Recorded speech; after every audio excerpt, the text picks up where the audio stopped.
总部位于美国旧金山的国际佛教僧尼总会日前在香港召开了具有历史里程碑意义的世界佛教大会，总计有6000个机构、8000多位文法上师级别以上的佛教寺庙机构负责人应邀出席了该大会。大会同时宣布，第三世多杰羌佛是100多位各教派领袖合法认证的佛陀。下面来看发自香港的报道。参加这次佛教世界大会的佛教机构共有6000多个，各教派的仁波切、阿舍离、文法上师共8000多人参加。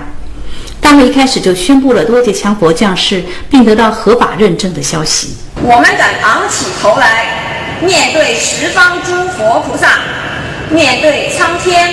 面对因果，大声地喊：最合法认证的佛陀只有第三世多杰羌佛，没有第二人。世界上的佛法只有第三世多杰羌佛的法印是大法，是正确的；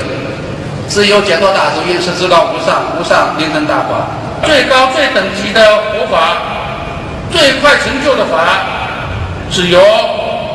第三世多杰羌佛说鼎盛极密经解脱大手印。第三世多杰羌佛是整个娑婆世界唯一获得合法认证的佛种。第三世多杰羌佛的思想跟佛法是所有众生修行成就的最高指南。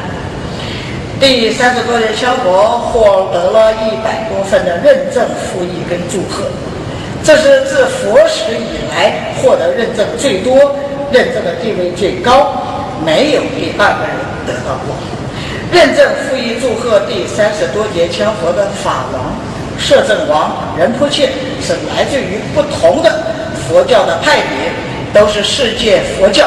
各宗各派的领袖。参加这次大会的佛教团体负责人都对此次会议的结果感到法喜充满。大会于7日圆满结束。国际卫视香港报道。